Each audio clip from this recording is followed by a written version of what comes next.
Assalamualaikum warahmatullahi wabarakatuh. Makhluk-makhluk mitologi adalah makhluk yang diciptakan oleh Allah Subhanahu wa Ta'ala, namun tidak terlihat oleh mata kita. Seperti yang tertulis dalam firman-Nya di surat An-Nahl ayat ke-8. Dan Dia telah menciptakan makhluk-makhluk lainnya yang belum kamu ketahui.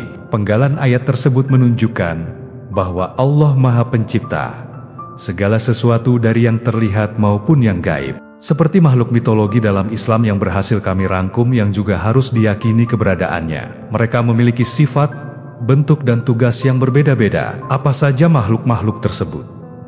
Bagaimana cerita dan asal-usul mereka? Apa hubungan mereka dengan kita sebagai umat muslim? Jadi tanpa berlama-lama lagi, mari kita saksikan cerita berikut ini. Sahabat alam semesta 212. Burung anko salah satu makhluk mitologi dalam Islam yang pertama kami rangkum adalah burung anko. Apa sih burung anko itu? Kok bisa dijadikan makhluk mitologi dalam Islam? Yuk, kita cari tahu sama-sama. Anko adalah burung raksasa yang katanya bisa nutupin matahari kalau lagi terbang. Bayangin aja gimana gedenya burung itu. Burung anko ini punya bulu warna-warni. Leher panjang kayak unta dan 4 sayap, 2 sayapnya gede dan 2 sayapnya lagi kecil. Burung anko ini disebut-sebut dalam buku karangan Zakaria Al-Qazwini yang berjudul Makhluk-Makhluk Ajaib dan Hal-Hal Aneh. Yang ada buku ini ngebahas tentang berbagai macam makhluk yang aneh-aneh dan ajaib. Nah, burung anko ini ternyata pernah ada di zaman Nabi Hanzalah. Nabi Hanzalah itu nabi yang diutus Allah untuk kaum Ros. Kaum Ros itu kaum yang sesat karena mereka suka menyembah pohon sanobar. Pohon sanobar itu pohon yang buahnya bisa bikin orang awet muda, tapi pohon itu juga bisa bikin orang jadi lupa sama Allah.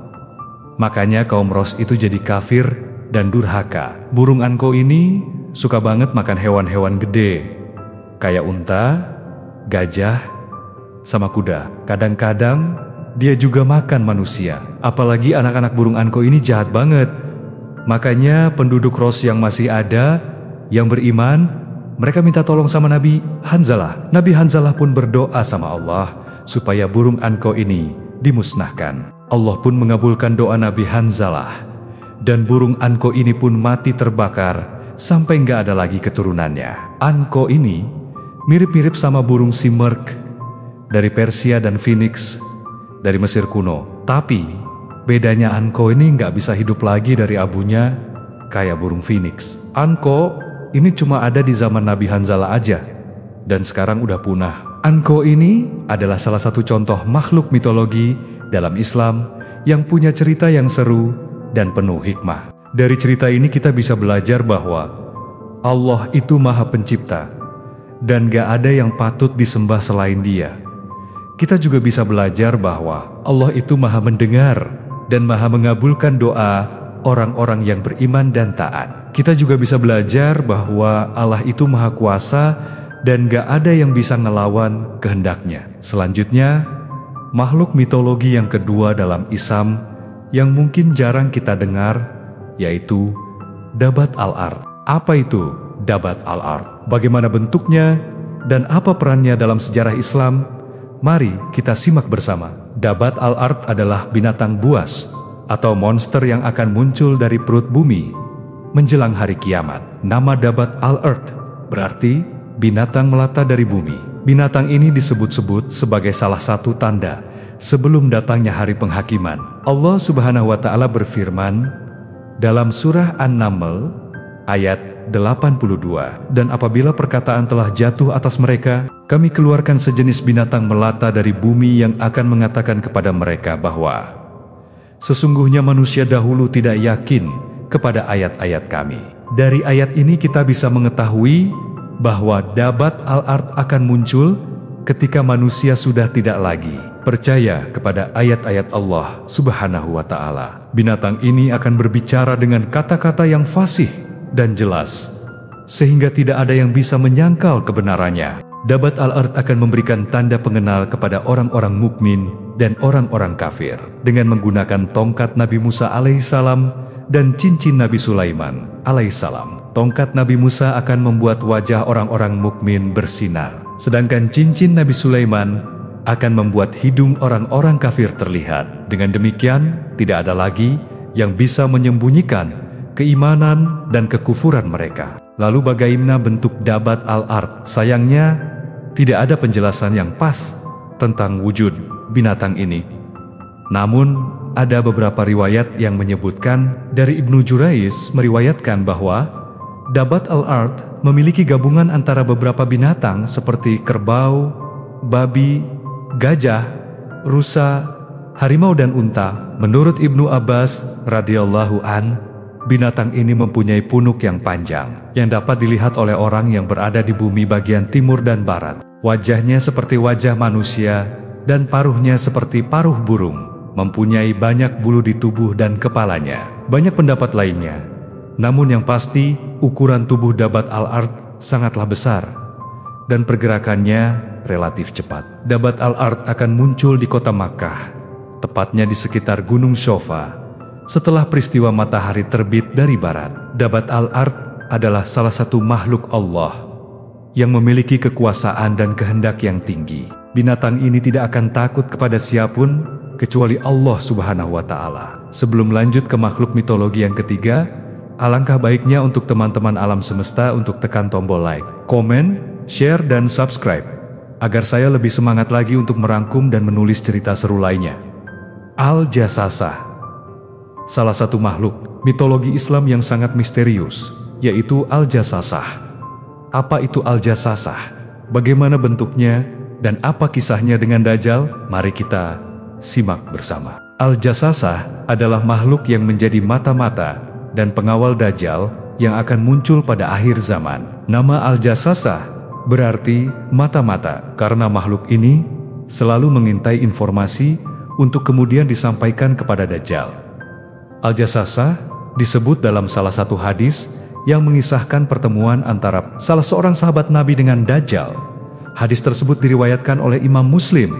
Dalam hadis tersebut dikisahkan bahwa Tamim Ad-Dari, seorang sahabat Nabi yang berasal dari Kristen, pernah terdampar di sebuah pulau bersama 30 orang lainnya. Di pulau itu mereka bertemu dengan makhluk yang berbulu lebat dan bisa berbicara. Makhluk itu memperkenalkan dirinya sebagai Al-Jad dan mengajak mereka untuk bertemu dengan seorang laki-laki yang sedang dibelenggu di sebuah biara. Laki-laki itu ternyata adalah Dajjal yang mengaku sebagai Tuhan dan menanyakan berbagai hal tentang Nabi Muhammad SAW dan kaumnya. Dari kisah ini kita bisa mengetahui bahwa Al-Jassasah adalah makhluk yang taat kepada Dajjal dan membantunya dalam menyesatkan manusia. Bentuk Al-Jassasah tidak diketahui secara pasti.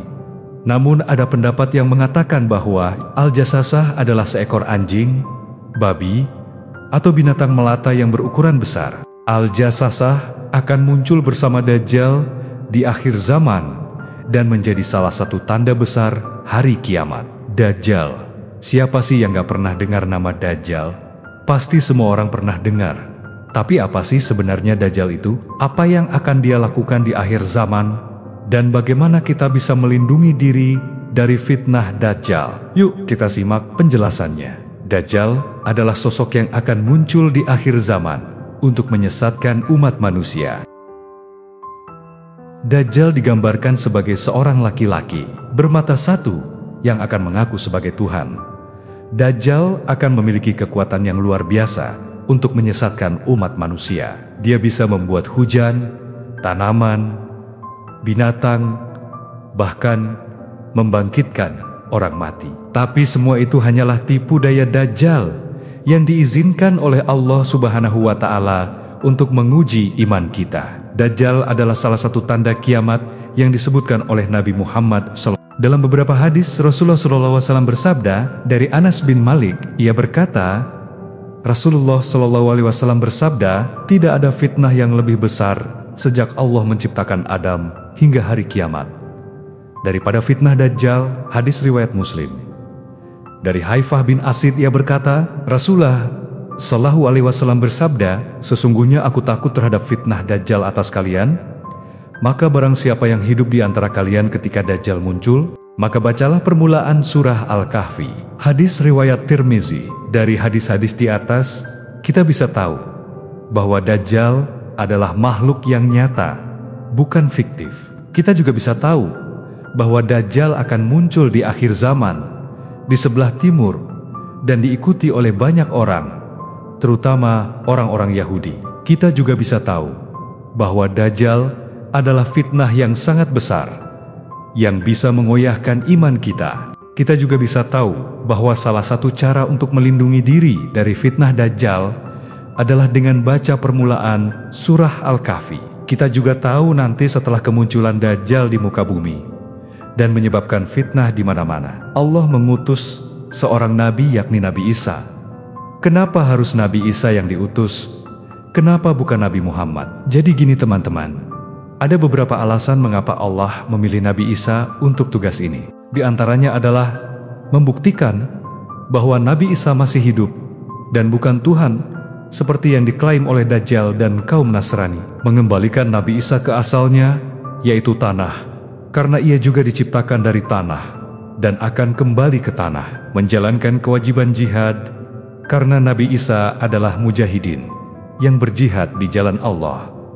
Mengabulkan doa Nabi Isa karena pernah memohon kepada Allah agar diizinkan kembalikan ke bumi dan menjadi umat Nabi Muhammad. Nabi Isa akan turun di Menara Putih di Damaskus, Suriah. Pada saat sholat subuh, ia akan memimpin sholat bersama kaum muslimin yang dipimpin oleh Imam Mahdi.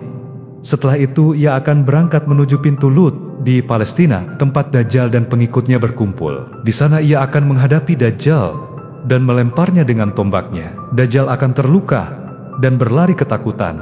Nabi Isa akan mengejarnya dan membunuhnya di pintu Baitul Maqdis. Darah Dajjal akan bercucuran dan semua orang akan melihat kematiannya. Dengan demikian fitnah Dajjal akan berakhir dan Nabi Isa akan membawa kedamaian dan keadilan di bumi. Ikan Nun, makhluk mitologi Islam yang sangat menarik lainnya, yaitu ikan Nun. Apa itu ikan Nun?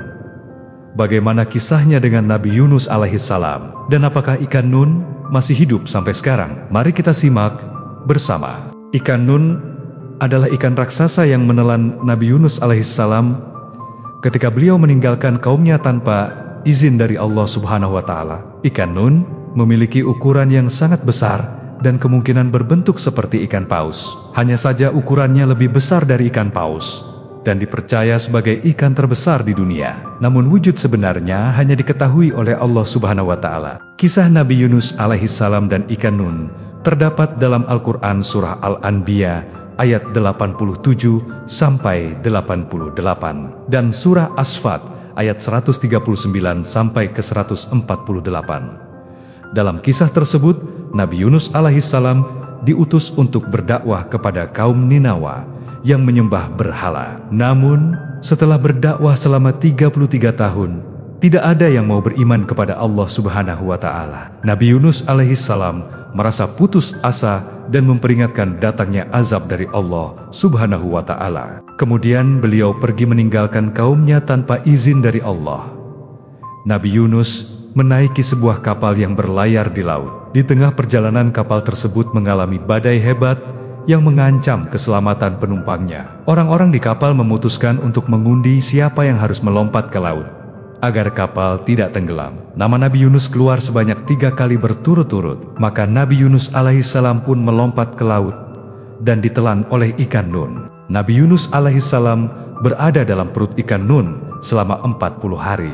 Beliau terombang-ambing di dalam perut ikan Nun dan dibawa mengarungi samudra. Nabi Yunus berada dalam 3 kegelapan, yaitu gelapnya perut ikan, gelapnya dasar laut, dan gelapnya malam. Dalam keadaan tersebut, Nabi Yunus terus bertasbih dan menyesali kesalahannya. Beliau berdoa kepada Allah Subhanahu wa Ta'ala dengan mengucapkan, "Tidak ada Tuhan selain Engkau, Maha Suci Engkau.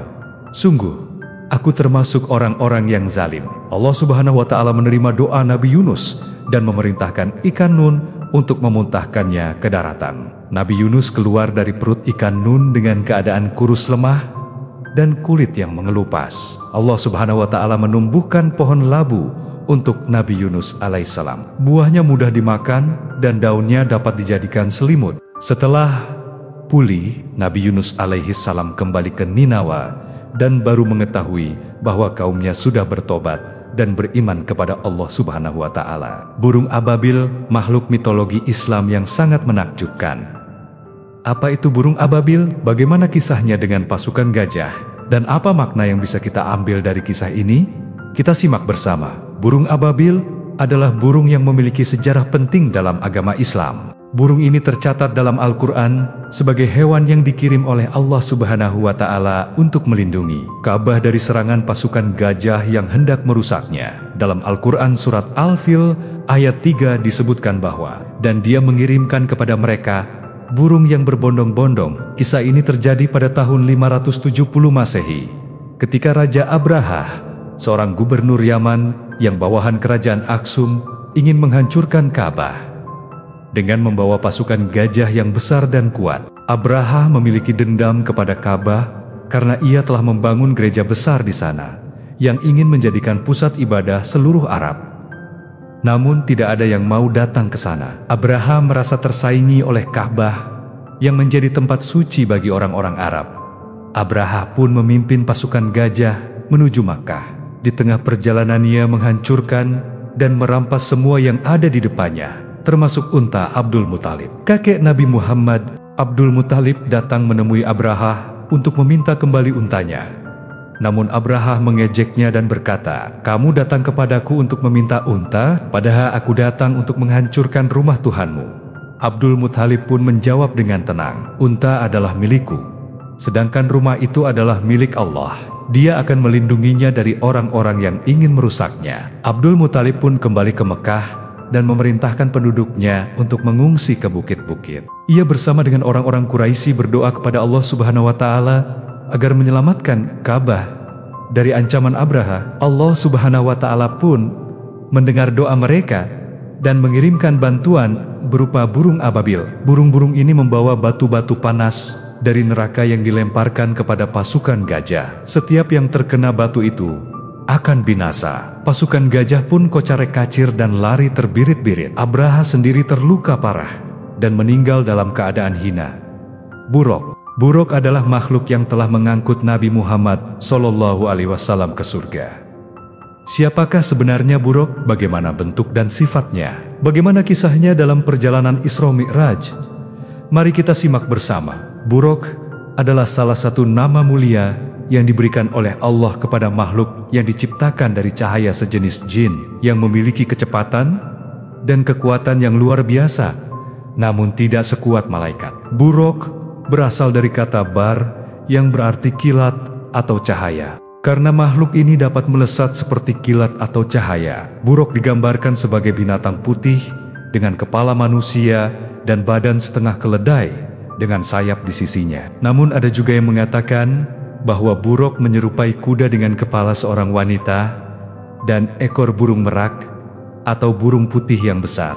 Buruk dikenal sebagai makhluk yang menjadi kendaraan Nabi Muhammad SAW saat peristiwa Isra Mi'raj, yaitu perjalanan malam dari Masjidil Haram di Mekah ke Masjidil Aqsa di Yerusalem, dan kemudian melanjutkan perjalanannya ke Sidratul Muntaha di langit Ket. Ketujuh peristiwa ini terjadi pada tahun 10 kenabian, sekitar 1 tahun sebelum hijrah. Dalam perjalanan ini, Nabi Muhammad SAW bertemu dengan Nabi dan Rasul terdahulu dan menerima sholat 5 waktu dan menyaksikan berbagai keajaiban dan rahasia Allah Subhanahu wa Ta'ala. Dalam sebuah hadis yang diriwayatkan Imam Bukhari dan Muslim, Nabi Muhammad SAW bersabda dari Anas bin Malik bahwasanya Rasulullah bersabda, "Didatangkan kepadaku buruk, seekor tunggangan putih lebih tinggi dari keledai dan lebih rendah dari bahal.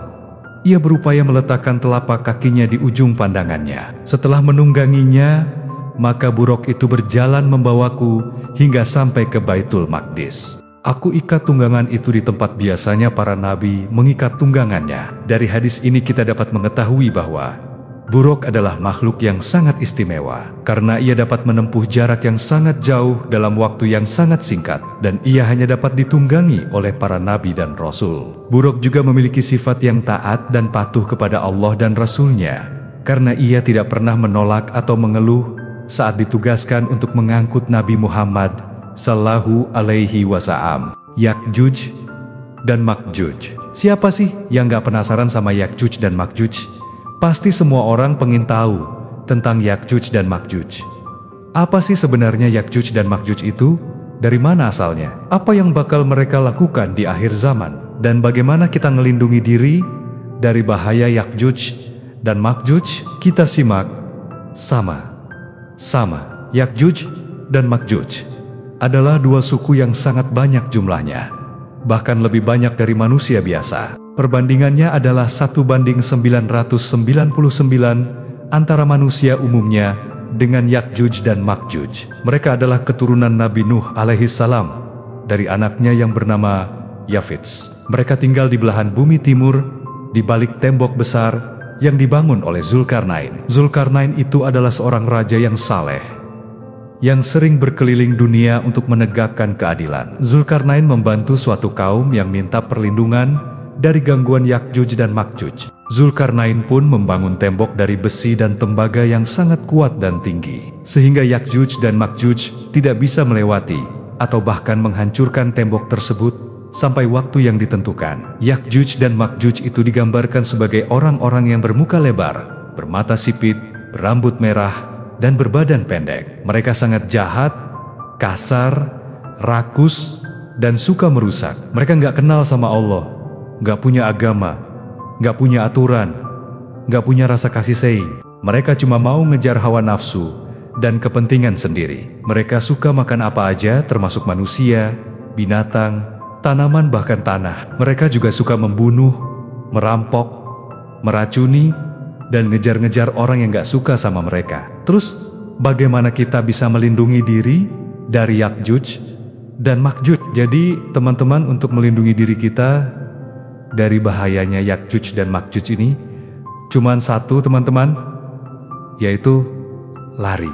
Ya, lari menjauh dari Yakjuj dan Makjuj dan sembunyi di balik benteng. Hal ini dijelaskan dalam hadis Nabi SAW dari Abu Sa'id Al-Khudri radhiyallahu an, yang mengatakan bahwa ia pernah mendengar Rasulullah SAW bersabda, bila tembok Yakjuj dan Makjuj dibuka, maka mereka pergi memasuki dunia manusia seperti yang disebutkan oleh firman-Nya, dan mereka turun dengan cepat dari seluruh tempat yang tinggi. Quran Surah Al-Anbiya ayat ke-96. Maka mereka menutupi manusia, sedangkan kaum muslim memisahkan diri dari mereka bersembunyi di balik benteng kota tempat mereka tinggal dengan membawa ternak mereka. Wabah ulat penyakit unta, salah satu makhluk mitologi dalam Islam lainnya, yaitu wabah ulat yang membasmi Yakjuj dan Makjuj. Siapakah ulat tersebut? Bagaimana kisahnya? Mari kita simak bersama-sama. Seperti pembahasan sebelumnya, kita lanjutkan bahwa Yakjuj dan Makjuj akan muncul menjelang hari kiamat setelah turunnya Dajjal dan Nabi Isa alaihissalam. Mereka akan berhasil merusak tembok penghalang mereka dan turun dengan cepat dari tempat yang tinggi. Mereka akan menguasai bumi dan membuat kekacauan di mana-mana.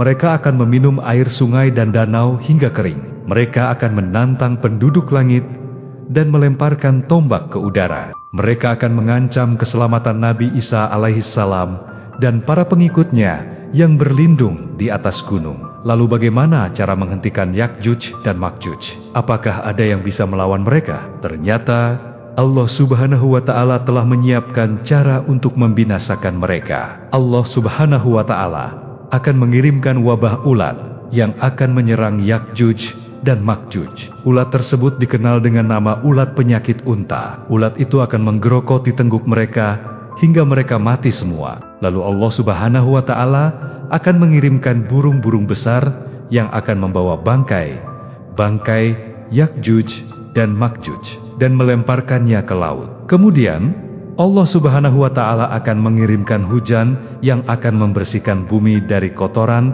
dan bau busuk Yakjuj dan Makjuj. Bumi akan kembali subur dan berkah.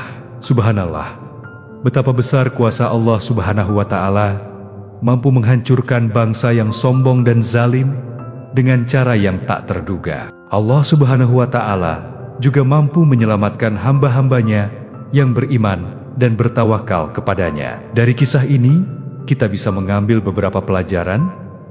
Antara lain, kita harus beriman dan berserah diri kepada Allah Subhanahu wa Ta'ala, karena hanya Dia yang maha kuasa atas segala sesuatu. Kita harus menjauhi sifat sombong, zalim, dan merusak, karena itu adalah sifat Yakjuj dan Makjuj yang dibenci Allah Subhanahu wa Ta'ala. Kita harus bersyukur atas nikmat Allah, karena Allah Subhanahu wa Ta'ala bisa mengambilnya kapan saja dan dengan cara apapun. Kita harus selalu berdoa dan memohon perlindungan Allah Subhanahu wa Ta'ala dari fitnah Yakjuj dan Makjuj, karena itu ada salah satu tanda kiamat yang besar. Wallahu a'lam bishawab. Sekian dari saya, terima kasih sudah menonton. Semoga teman-teman alam semesta 212 selalu dilimpahkan rezekinya. Tuliskan hajat kalian di kolom komentar. Semoga apa yang kalian inginkan segera terwujud dan diijabah Allah Subhanahu wa Ta'ala. Sampai jumpa di video dan cerita seru selanjutnya. Wassalamualaikum warahmatullahi wabarakatuh.